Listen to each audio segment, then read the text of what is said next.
روز چهارشنبه 14 دسامبر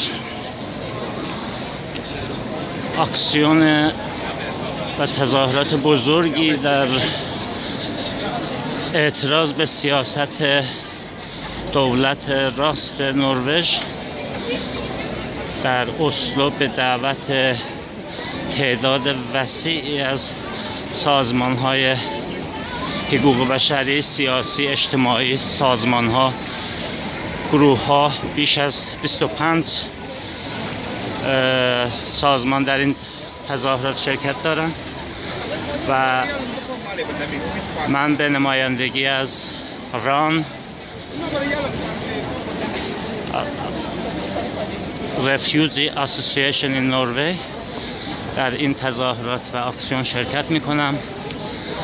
و یک نه بزرگ به سیاستی که دولت کنونی نروژ داره در حق پناهندگان اعمال میکنه همراهی میکنم. در این تظاهرات بعد از اینکه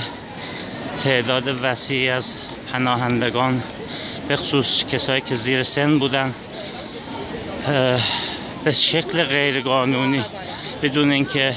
از طریق وکیلشون این اخراج بهشون ابلاغ بشه دستگیر و در زندان نگه داشته شدن تا برای ترانسپورتشون اقدام بشه. امیر یک پسر افغانی که در ایران بزرگ شده و واقعا کسی رو در افغانستان نداره و نمیشناسه و در نروژ به عنوان پناهنده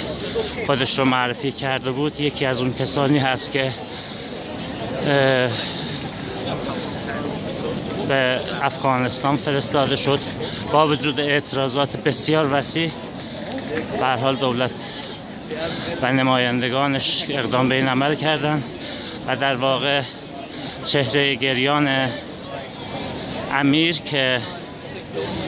به صراحت گفت من کسی را در افغانستان نمیشناسم و بچه هستم که در ایران بزرگ شدم و بعد به نروژ اومدم، بسیاری رو متاثر کرد.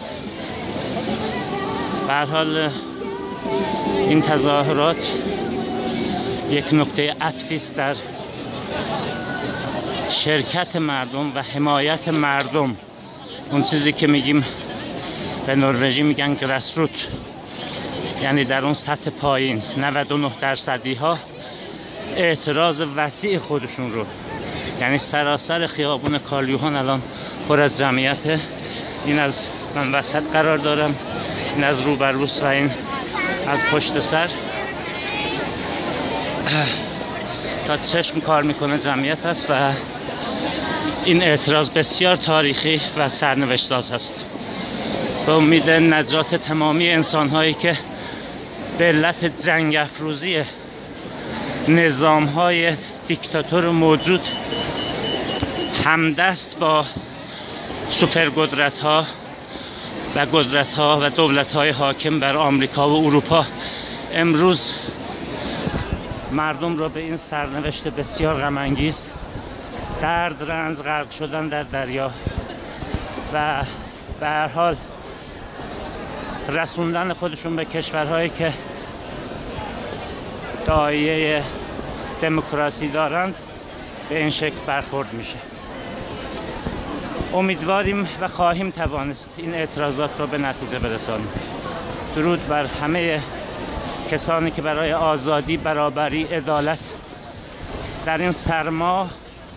زیر 8 درجه نروژ هم به ابرو نیاورده از وقت و زندگیشون زدن و به این مسئله انسانی اهمیت دادن و تظاهرات میکنن. سرور کاردار یکی از مسئولین ران که مخفف رفیوجی اسوسییشن نروژ هست، ما سازمانی هستیم که برای پناهندگان در سراسر نروژ اقدام میکنیم و کار میکنیم. به زودی کنسرتی را در این رابطه اجرا خواهیم کرد و از همگان همکنون دعوت میکنم صفحه ما را بازدید کنم و خود را آپدیت کنم.